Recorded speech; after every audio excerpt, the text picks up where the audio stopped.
First of all ma'am अक्सर मैं मुलाकात करता हूँ किसी सेलेब से, तो मैं अक्सर कहता हूँ good to see you, but आपको देखकर मैं नहीं कहूँगा कि गुड टू सी यू। या मुझे भी नहीं लग रहा है यहाँ पे बैठ के इंटरव्यू देना। क्या लग रहा है मैम, अपनी शक्तियों का गलत इस्तेमाल किया गया? ऐसे कहते ऋतिक रोशन सर, माँ मेरी शक्तियों का गलत इस्तेमाल हो रहा है। हाँ बिल्कुल, डेफिनेटली बहुत ही ज़्यादा गलत इस्तेमाल हुआ है। अगर थोड़ा सा सेंसिबल होती ईशा और बिग बॉस का साइन समझती कि किसको निकालना है, तो वो अच्छा, बिग बॉस भी शायद उससे खुश होते और एक फेयर कैप्टन की तरह ईशा की भी इमेज थोड़ी अच्छी जाती, जो अभी बिल्कुल नहीं जा रही है। तो इट वाज वेरी क्लियर कि उन्होंने बहुत अनफेयर डिसीजन लिया है जानबूझ के, और ये पावर उनके हाथ में देनी नहीं चाहिए थी, बट क्या ही कर सकते हैं। आपको क्या लगता है आपकी तरफ से कोई ऐसी दिक्कत नहीं की गई थी, उन्हीं की तरफ से हुआ था जो हुआ था?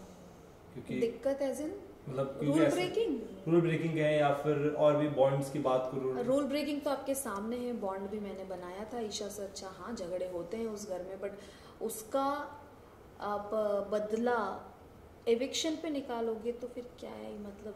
आई don't know what you are doing in the house.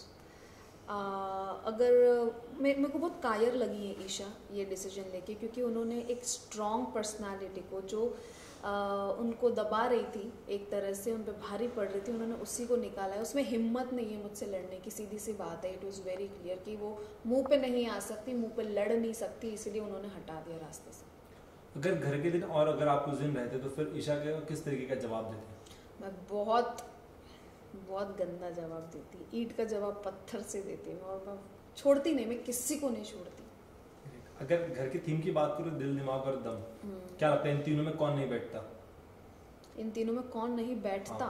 जो आ गया हो, मतलब तीनों के अलावा एक इंसान हो घर में कोई जिसके पास तीनों नहीं है, ना दिल है, दिमाग है, ना दम है।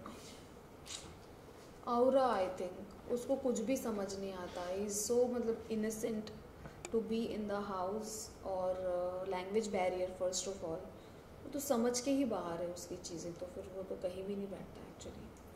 विकी को लेकर आपकी क्या राय है मैम?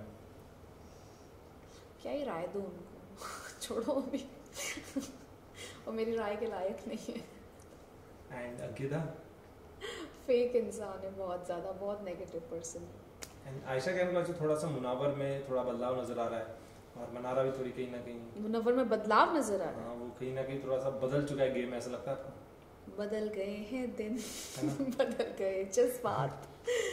बिग बॉस आपने आयशा को लाया, बदल गए हैं आप, तो ठीक है, अच्छा है, बदल गए तो बहुत ही बढ़िया बात है। कम से कम गेम तो दिखा उनका कुछ, अगर बदल गए। मुझे तो नहीं, मैं जब तक थी मुझे कुछ नहीं बदलाव दिखा, और ही बेवकूफ़ी कर रहे थे अंदर। बाहर आने के बाद आपको ऐसा लगा कि यार ये मुंह पे कुछ और था, अब दिख कुछ और रहा है?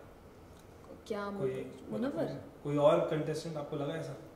सब ऐसे ही है यार, मुंह पे कुछ और है, दिल में कुछ और, जुबान पे कुछ और सामने कुछ और। वो तो था ही, वो तो सभी ऐसे थे। मैं सबको पहचान गई थी कि कौन क्या कर रहा है यहाँ पे। तो मेरे लिए तो बहुत इजी था सबको भापना, और भाप लिया मैंने, और उनको बोल भी दिया मुंह पे, और इसीलिए आज मैं यहाँ बैठी हूँ। क्या लगता है घर का दबंग कौन है? मैं थी, जो मुंह पे जवाब देती थी सबको। अभी कोई नहीं, नोबडी। एंड घर में ऐसा कौन है जो सिर्फ आशिकी करने आया है? मुनव्वर। ऐसा क्यों लगता है? और समर्थ आशिकी ही कर रहे हैं, वो है क्या उनका गेम? समर्थ का क्या गेम है और मुनव्वर का क्या गेम है? शेर और शायरियाँ मार रहे हैं, अपनी गर्लफ्रेंड को याद कर रहे हैं, दूसरी लड़की आने के बाद उसके साथ आशिकी कर रहे हैं, तो फिर यही तो गेम है उनका।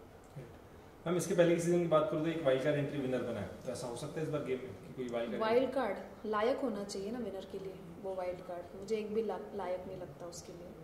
क्या लगता है विनर के लिए कौन टॉप 3 नाम देंगे आप?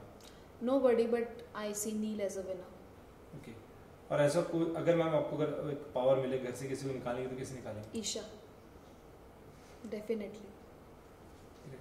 यदि अगर आपको फिर से वाइल्ड कार्ड एंट्री में जाने का अगर मौका मिलता है बिग बॉस के घर में, तो किस तरीके के गेम अब आप खेलना पसंद करेंगे जो आप नहीं खेले? मैं बहुत रियल रही हूँ और मैं रियल ही रहूँगी।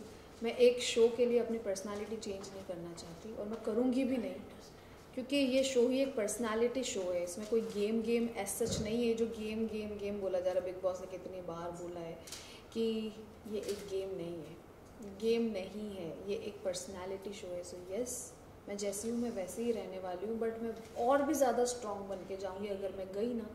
मैं सबके खटिया खड़ी कर दूंगी अंदर जाके। मैम कंटेस्टेंट्स बाहर आने के बाद जरूर सबसे पहले अपना कोई ना कोई सॉन्ग लेकर आते, तो ऐसा आपकी तरफ से कुछ हो सकता है? सॉन्ग लेकर हाँ, आते कोई ना कोई कुछ ना, जैसे बाहर आने के बाद पहला उनका कोई सॉन्ग ही लॉन्च होता है, तो ऐसा आपकी तरफ अरे से? भाई ऐसा कुछ भी लॉन्च नहीं हो रहा अभी, तो मेरे दिमाग में बिग बॉस ही चल रहा है, अंदर के लोग, मैं सबसे ज़्यादा वही सोच रही हूँ कि नील क्या कर रहा होगा अभी अंदर। मैंने देखा नहीं है अभी तक, जस्ट एक एपिसोड का एंड जो डिसीजन था वही देखा है मैंने, और लाइव भी नहीं देखा मैंने। मुझे देखना है कि नील क्या कर रहा है अंदर, he must be worried about me, और मुझे भी चिंता हो रही है उसकी कि वो क्या फील कर रहा होगा, कैसे क्या होगा अंदर उसके साथ। सो जब आपको पता चला कि आप घर से निकल रहे हो, सबसे पहला ख्याल क्या आया दिमाग में? कोई ख्याल ही नहीं था। आई वॉज लाइक कि मेरी जो गलती नहीं है उसके लिए मुझे निकाल दिया जा रहा है, तो मैं क्या ही बोलूँ इस चीज़ पे। इट वॉज वेरी क्लियर, और I walked out very gracefully. Seriously मैं ऐसे हंसते हंसते बाहर आई हूँ, और मैंने टाइम ही नहीं लिया वहाँ पे रुकने का। So I am so proud of myself के यार।